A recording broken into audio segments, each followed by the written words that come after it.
Hello बच्चों, स्वागत है आपका हमारे यूट्यूब चैनल गुरुकुल हिंदी साहित्य में। बच्चों, आज हम आप लोगों समास, जो कि हमारी अगली वीडियो में हम पढ़ा चुके हैं संधि और समास के विषय में, आज उसी का अगला भाग हम पढ़ाने जा रहे हैं, जिसमें हमारा अगला क्वेश्चन है बच्चों, विशेषण और विशेष्य के योग से कौन सा समास बनता है।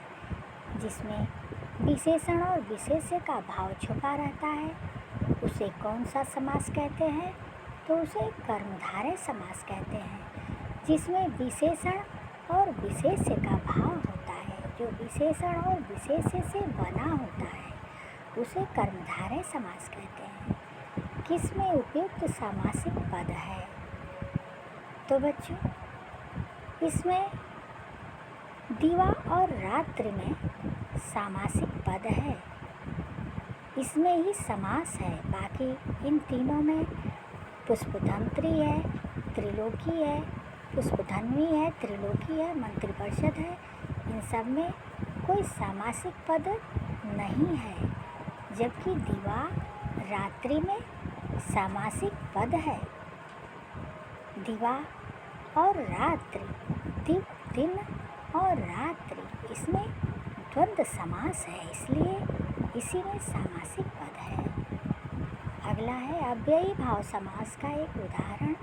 यथाशक्ति का उपयुक्त विग्रह क्या होगा, यानी यथाशक्ति का अर्थ क्या होगा।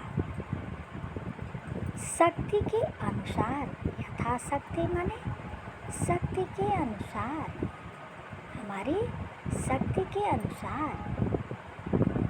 अगला क्वेश्चन है, निम्नलिखित में से कर्मधारय समास किसमें है। कर्मधारय समास में क्या होता है बच्चों, इसमें विशेषण विशेष्य का भाव होता है, अर्थात विशेषण विशेष्य की विशेषता बताता है। तो नीलोत्पलम में कर्मधारय समास है, इसमें विशेषण और विशेष्य का भाव है। नीला है उत्पल जिसका उत्पल नीला है, इसमें कर्मधारय समास है। अगला क्वेश्चन है, निम्नलिखित में से किस शब्द में द्विगु समास है। द्विगु समास में क्या होता है बच्चों, जिसका पहला पद संख्यावाचक होता है, अर्थात जिसमें पहला शब्द संख्या से अभिभूत होता है, संख्या से शुरू होता है, उसमें द्विगु समास होता है। तो इन सब में राम श्याम, चरण कमल, हिमालय, इन सब में किसी में द्विगु समास नहीं है। पंसेरी का अर्थ होता है 5 शेर का, तो इसमें पहला पद संख्यावाचक है, इसीलिए इसमें द्विगु समास होगा। अगला प्रश्न है, संधि और समास में क्या अंतर है। संधि और समास में क्या अंतर होता है बच्चों, तो संधि वर्णों का मेल है और समास शब्दों का मेल है। संधि में वर्णों के योग से वर्ण परिवर्तन होता है, जबकि समास में ऐसा नहीं होता है। आगे है, समास में बहुत से पक्षों के बीच के कारक चिन्हों अथवा समुच्चय बोधकों का लोप होता है।